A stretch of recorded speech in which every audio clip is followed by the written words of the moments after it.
Hey everyone, it's Ryan Parish back with another weekly sports update. Let's get you caught up on what's been going on. This week, Williston Trinity Christian School has been hosting the District 15 volleyball playoffs. After beating Partial in 4 sets on Monday night, the number 3 seed Crusaders had an upset over the number 2 seed Newtown on Tuesday night, winning in 3 sets. The Crusaders had lost to Newtown earlier in the year, 3-0. Last weekend, the Williston High School cross-country team traveled to Valley City to compete in the state championship. The boys team took second, with sophomore Micade Shumway earning 4th place and freshman Gunnar Alvarado taking 7th. On the girls' side, Eleni Lovegren finished in 10th place. I took the time to talk to head coach Shane Wahlstrom and some of the other top finishers for the Coyotes this week. We had Micade at 4th. He's been our leader all year. He had another great performance at the state meet. Gunnar, young guy, got 7th, freshman. And he did really well too. He beat some of his other freshman competitors that he had kind of been worried about all year, and he ended up being the first freshman to finish, which is amazing. Then Leif Larson, always a hard worker, super hard worker, always comes to practice, works his butt off, and he ended up making it in All-State this year, top 20, which I'm so proud of him, all of his hard work. And then we had well, not a surprise to us, but probably everybody else. We had a 7th grader, Finn Krenz, who had been dominating middle school cross country this year.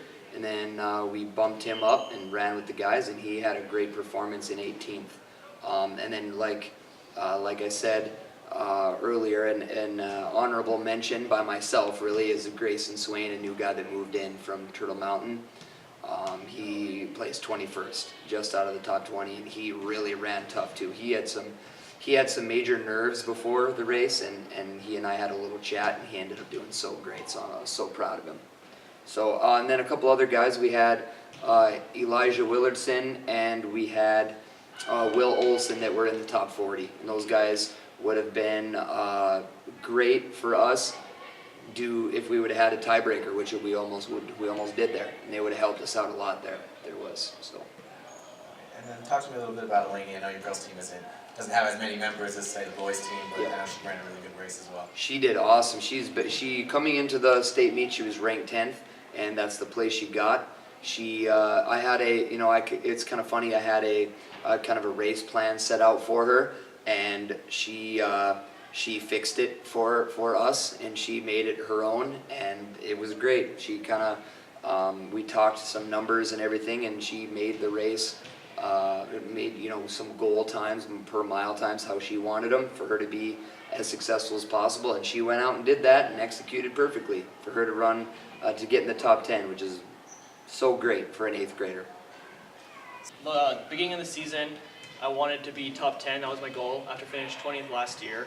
Team-wise, I was hoping top 2 again, hoping for the win, but we were 4 points away.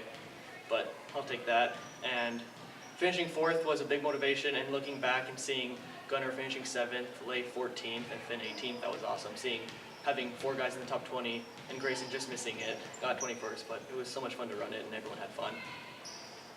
So walk me through your race a little bit. Tell me about some of the moments as it was happening, some of the things that were going through your mind. Coach Wahlstrom and I talked, and we wanted to go a little more aggressive the first mile. And usually I'm in top 20 at the mile, but I should be top 10. So I went out faster, was in 10th at the mile, and then just kept moving.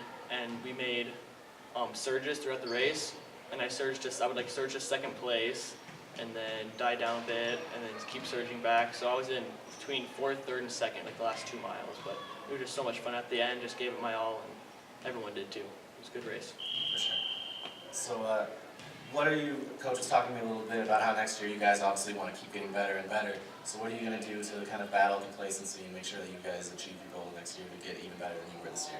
I believe that will be all miles. We'll do a little bit more mileage throughout the summer, and having a good track season, because track, it helps, most people don't know, but it helps you so much for cross country and vice versa. Cross country also helps a lot with the track. So having a good, solid track season where it'll start. So right now we're doing winter mileage, and we'll get a bunch of mileage and get lifting done, and then hopefully have a good track season. And if we do that, we should get our goal by cross country. All right, and then you have a pretty young team, so you guys had a lot of fun together. What are some of your favorite moments from this season? The bus rides down, just all team bonding, meeting all these new guys, and getting closer together, and like kind of knowing our personalities. It's been pretty fun, doing that. Yeah. Congratulations, Coyotes. And now for this weekend in sports. After taking second place in the Dickinson Invitational last week, the Wilson High School swim and dive team is ready to head to the WDA Finals in Bismarck this Saturday. Also this weekend, the Wilson State College basketball season gets underway for both the men and women. On Friday, both teams will play against the College of Southern Idaho, and then have games again on Saturday against Little Bighorn College. Finally this weekend, the Mondack Thunder football team will host another playoff game in Granara, this time against the number 2 seed from the West, West Yellowstone. West Yellowstone is 9-1 on the season, with their only loss coming to the number 1 seed from the West, White Sulphur Springs. Good luck, Thunder. Well, that's it for your week in sports. Tune in next week to see what's been going on.